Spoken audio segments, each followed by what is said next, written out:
friends, so today we are going to talk about the next topic and the next topic is all about the single cell protein. अब ये single cell protein क्या है?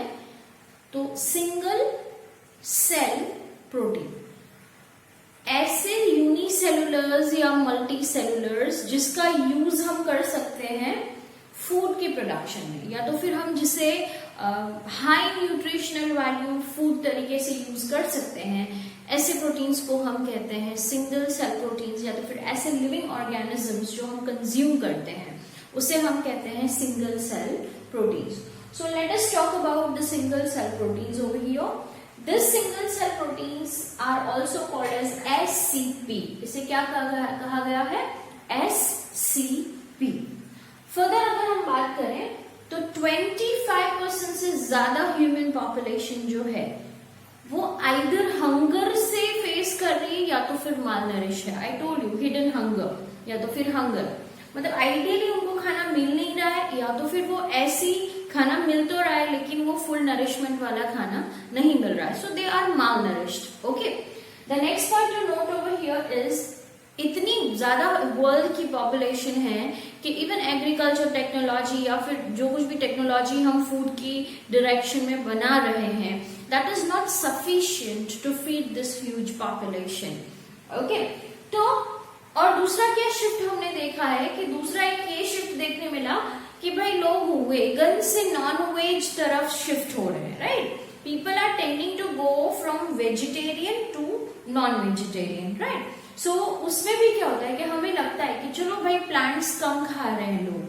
Right, ultimately अगर non veg भी खा रहे हैं, let's से चिकन खा रहे हैं, ओके, तो चिकन का 1 kg का चिकन बनाने के लिए उसको एटलीस्ट 10 kg ग्रेन्स खिलाने पड़ते हैं, तब जाके वो 1 kg का चिकन रेडी होता है and then it is been consume. So ultimately load तो प्लांट्स पे ही आ रहा है, लोड तो एग्रीकल्चर पे ही आ रहा है. So whether it is a vegan और a non veg diet, right, ultimately the things are going to be same. In fact अगर नॉन वेजिटेरियन बढ़ रहे हैं तो उनको खिलाने के लिए उतना ही what we can say plants का भी कंजम्पशन हो रहा है.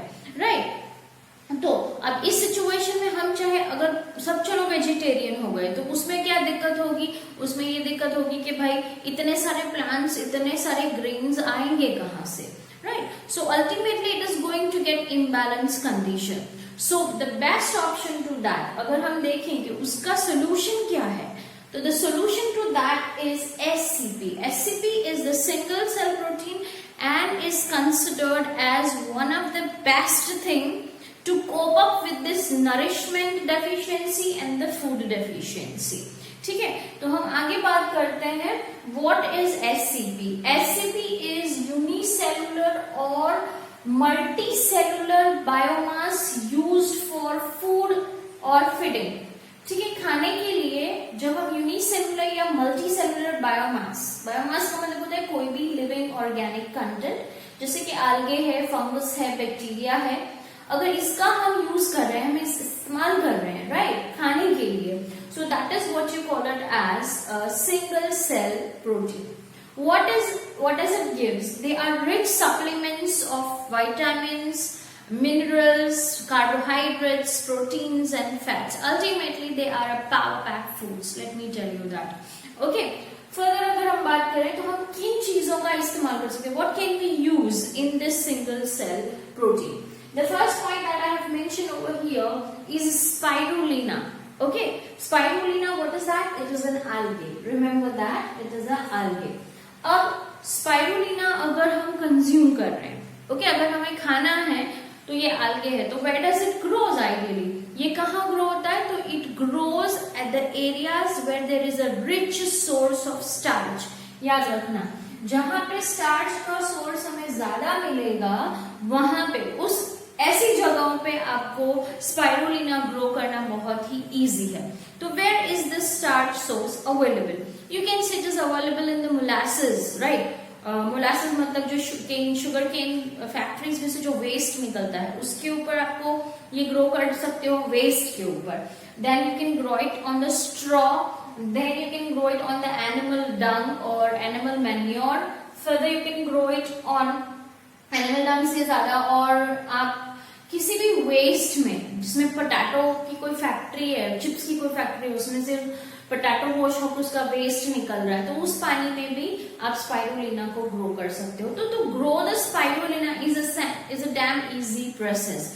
फिर उसे प्रोसेसिंग करके टैबलेट्स के फॉर्म में पैक किया जाता है और उसे सेल किया जाता है as a single cell protein. And no doubt it is environmental friendly, because इसमें कोई पोल्यूशन नहीं हो रहा है। इनफैक्ट जो कुछ भी वेस्ट निकल रहा है उसके ऊपर ही स्पाइरुलिना को ग्रो किया जाता है, right. So spirulina is of course rich in proteins, carbohydrates, fats, vitamins and minerals.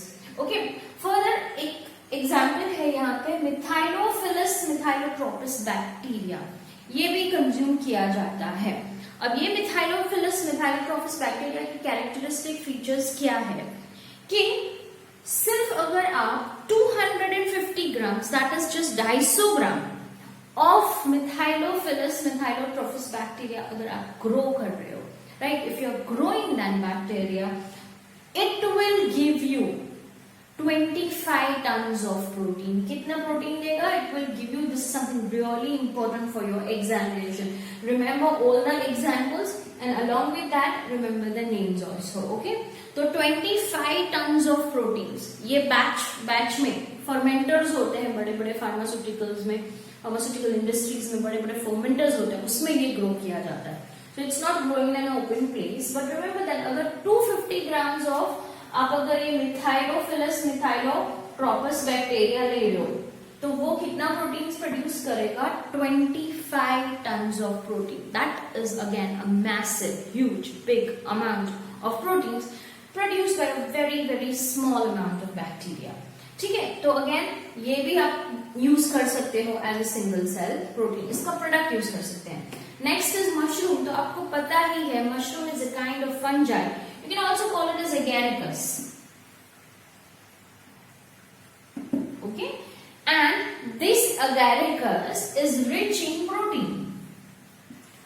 Okay, where is it grown? तो ये भी डंग पे ही ग्रो किया जाता है, right? It goes on dung only, मतलब animal excreta वगैरह होता है, तो it is also a rich source of protein. Now we all know that mushroom is quite like you know utilities की बढ़ गई है और हम काफी सारे फूड और फूड प्रोडक्ट्स जो देखते हैं जिसमें हम मशरूम्स ऐड करते हैं, मशरूम का सूप होता है वगैरह वगैरह। So mushroom is also one kind of single cell protein. तो अल्टीमेटली सिंगल सेल प्रोटीन्स में आपको क्या याद रखना है? You need to remember what is single cell protein.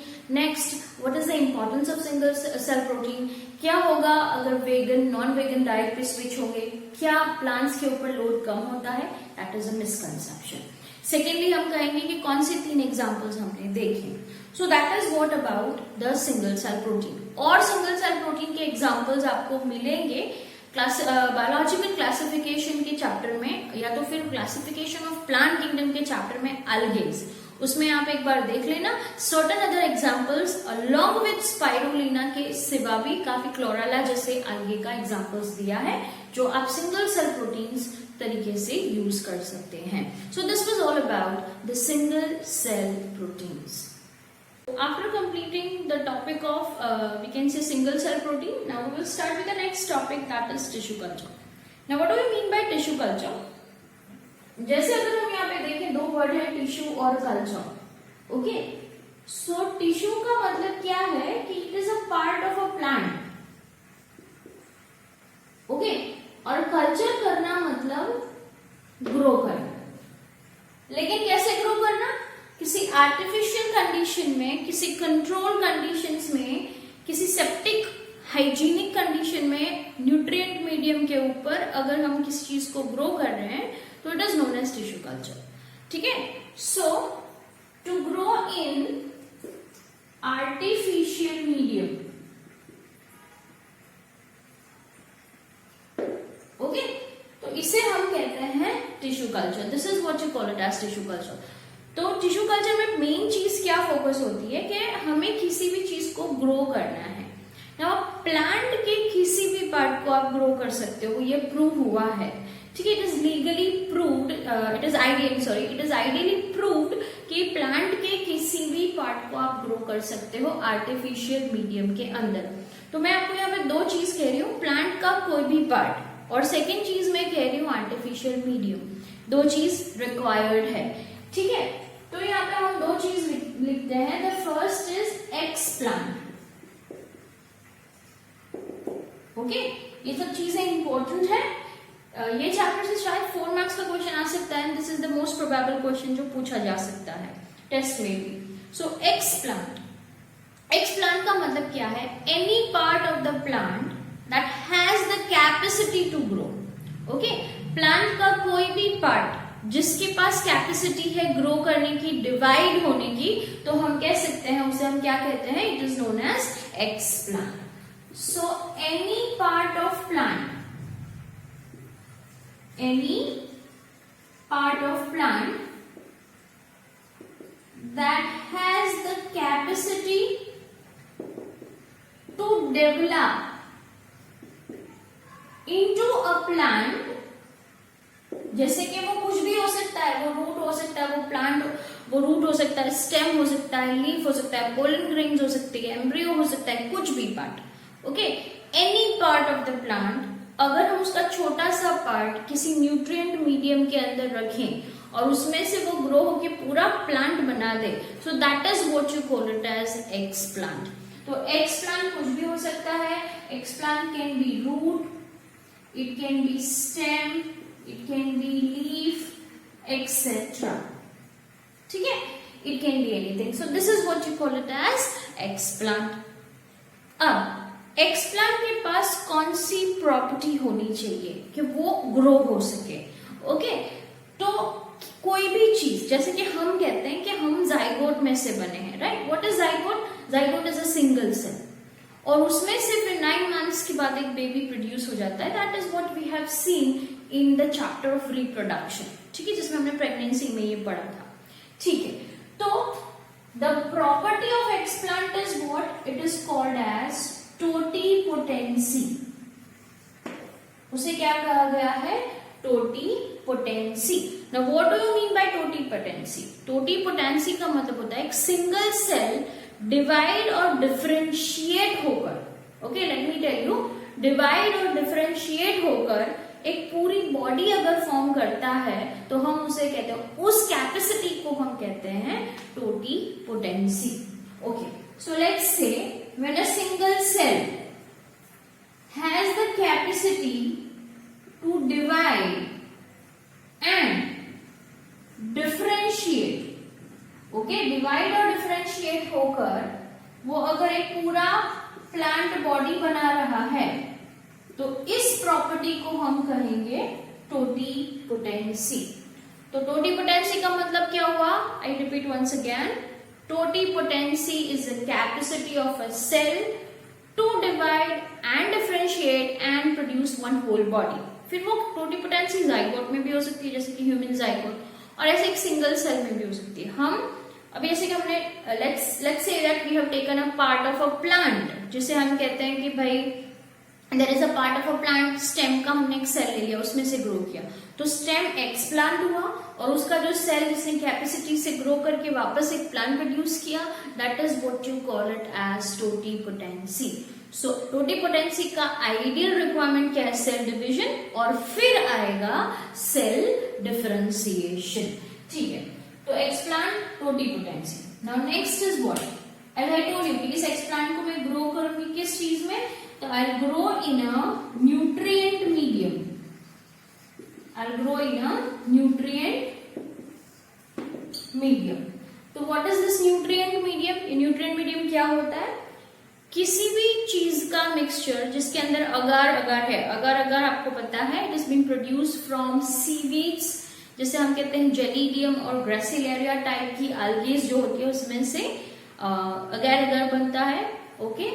और उस अगार अगार को हम यूज करते हैं न्यूट्रिएंट मीडियम में। इसे न्यूट्रिएंट सोल्यूशन भी कहा गया है।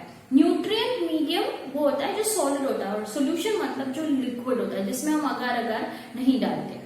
और अगार अगार एक जेली जैसा होता है, तो उसके अंदर आप उसको डाल दोगे न्यूट्रिएंट्स को, जैसे कि विटामिन्स, प्रोटीन्स, ग्रोथ फैक्टर्स, जैसे कि हार्मोन्स, वो सब चीजें उसके अंदर, उस मीडियम के अंदर आप डाल दोगे, ओके। तो what is nutrient medium?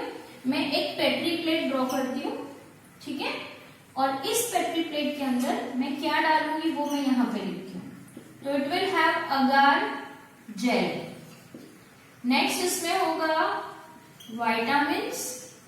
Next इसमें होगा प्रोटीन्स, पेप्टोन्स भी लिख सकते हो, अमीनो एसिड्स भी लिख सकते हो, growth factors.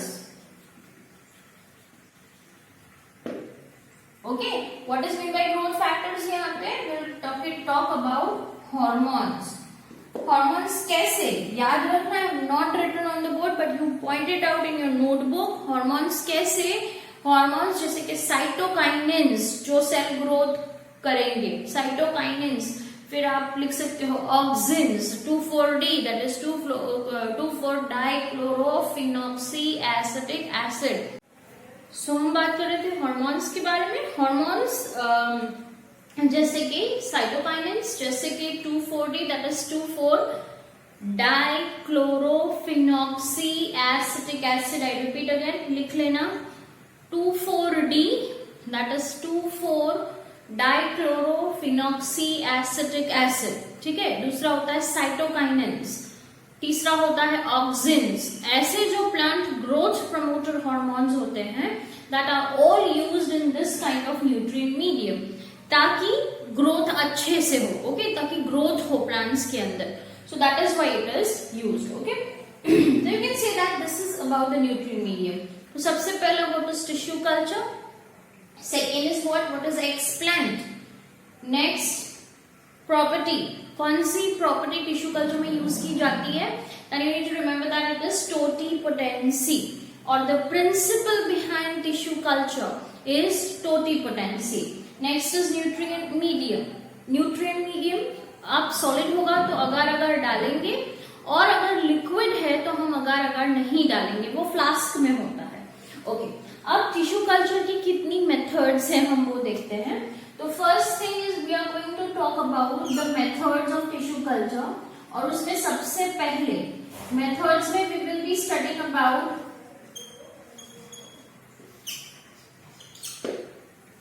first we will be studying about soma clones. okay, soma clones क्या है, और उस मेथड को हम कहते हैं micro propagation. okay, it is known as micro propagation.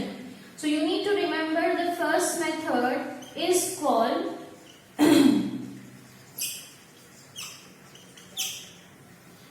micro propagation. ठीक है. Now what do you mean bye micro propagation? First of all देखो, वर्ड है माइक्रो और प्रोपगेशन. एक सेल में से अगर हम बहुत सारे प्लांट्स बनाते हैं तो हम उसे कहते हैं micro propagation. Let's take an example. Let's say ये एक सेल है, ठीक है, और इस सेल को मैंने ग्रो किया है लेट्स से उसे मैंने ग्रो किया है न्यूट्रिएंट मीडियम में. ठीक है, या तो फिर मैं कहूंगी चलो मैंने उसको लिक्विड मीडियम में ग्रो किया है, जिसे हम कहते हैं सस्पेंशन कल्चर. ठीक है, तो हम लोग इसको लिक्विड मीडियम में ग्रो करते हैं. Let's say that we have taken this in a flask. Liquid medium में हमने इसे ग्रो किया.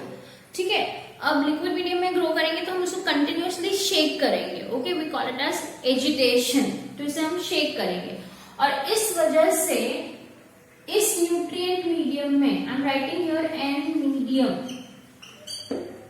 ठीक है, तो इस मीडियम में क्या होगा, सारे ही इसको हम कंटिन्यूअसली रोटेट करेंगे तो सेल्स छूट मतलब एक दूसरे से अलग हो जाएंगे.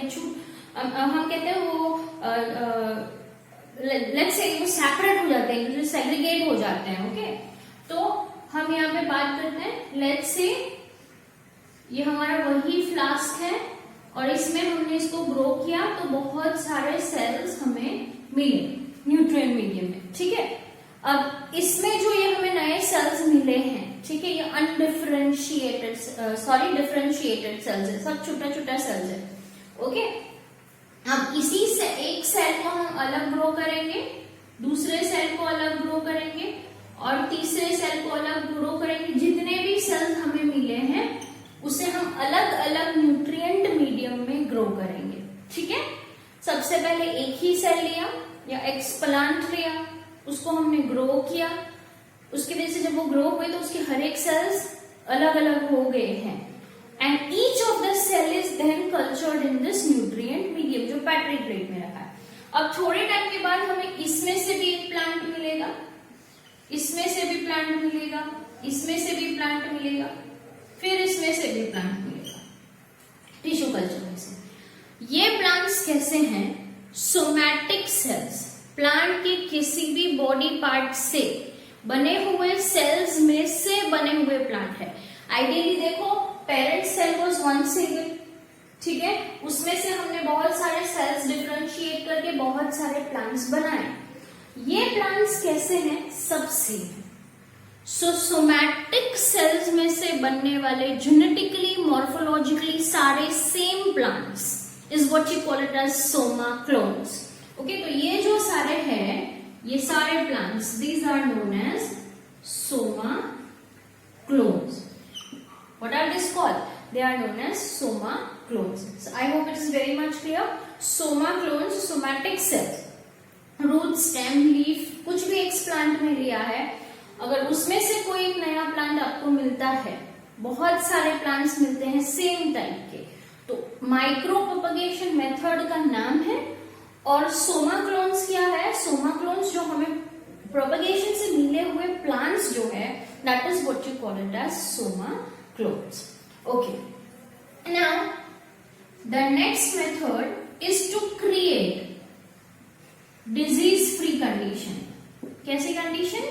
Disease-free condition. अब remember that if you want to create a disease-free condition, तो जो मेरिस्टेमेटिक पार्ट होता है, जैसे कि एपिकल बर्ड होता है, एक्सिलरी बर्ड होता है, जिसकी growing tendency is quite much more. Okay, the plant which grows much more, whose growing tendency is much more, because वो meristematic है, it is actively dividing one.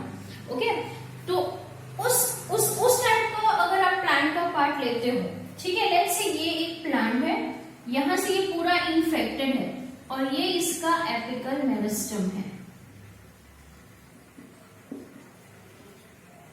ठीक है, और यहां से पूरा इसको वायरल या फिर बैक्टीरियल इन्फेक्शन हुआ है इस प्लांट को।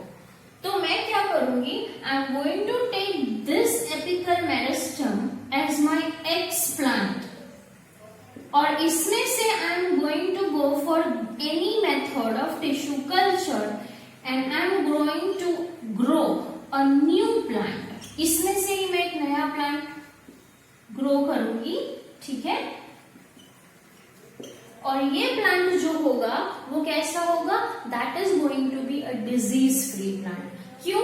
क्योंकि एपिकल मेरिस्टम होता है, किसी भी प्लांट का जो मेरिस्टेमेटिक टिश्यू होता है, वायरस या बैक्टीरिया उस मेरिस्टेमेटिक टिश्यू को इन्फेक्ट नहीं कर सकते।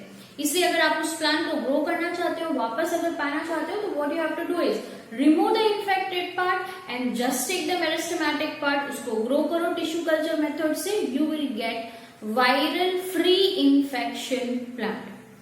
Okay, now third method we are going to talk here about is somatic hybridization, something important.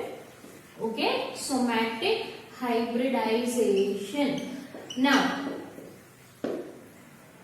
what do you mean by somatic hybridization? Don't get confused between clones and hybrids.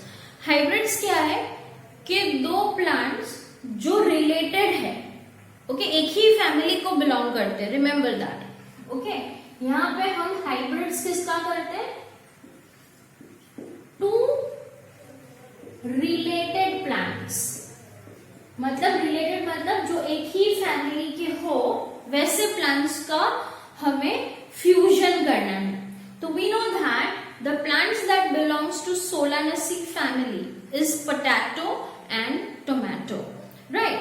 So here we will take, let's say, one cell, this is of potato, I'll write P cell, P1, and the another cell is known as, I'll write T, T1. Okay, so मैंने दो cell लिए हैं, one is P1 that is potato and T1 that is tomato. Now first of all, what am I going to do? First of all, I am going to add, दोनों में मैं क्या add करूंगी कि जो cell wall digesting enzymes होते हैं वो ऐड करूंगी, जैसे कि सेल्यूलेज। ओके, फिर बाद में, so first point is I am going to add cellulase. और फिर बाद में हमें एक दो सेल्स मिलेंगे. Let's say this is P1. So it won't be having the cell wall. ठीक है, तो सेल्यूलेज डाल दिया मैंने, तो उसमें सेल वॉल नहीं होगा. Afterwards what am I going to do is, इसके बाद में अब ये दोनों क्या है, सेल मेम्ब्रेन है और साइटोप्लाज्म और न्यूक्लियस है. ठीक है, तो इसे मैं क्या कहूंगी, प्रोटोप्लाज्म. प्रोटोप्लाज्म मतलब सेल, साइटोप्लाज्म, सेल मेम्ब्रेन और न्यूक्लियस. अब what am I going to do, I am going to fuse this. तो this is known as protoplast fusion. It is known as protoplast fusion. Protoplast fusion का मतलब क्या हुआ कि मैं दोनों ही सेल्स के प्रोटोप्लाज्म को फ्यूज करूंगी. And we call it, we can done it by a chemical compound use. It is known as PEG, polyethylene glycol. Remember, तो यहाँ पे I will be using PEG and it is known as polyethylene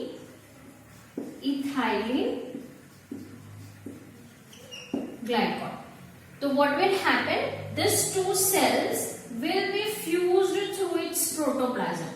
अब इसका ploidy level आपको अगर पूछा जाए तो नेचुरली इट इज, अगर सोमैटिक है तो ये 2n होगा, वो भी 2n होगा. अगर डिप्लॉइड है तो ये 4n हो सकता है.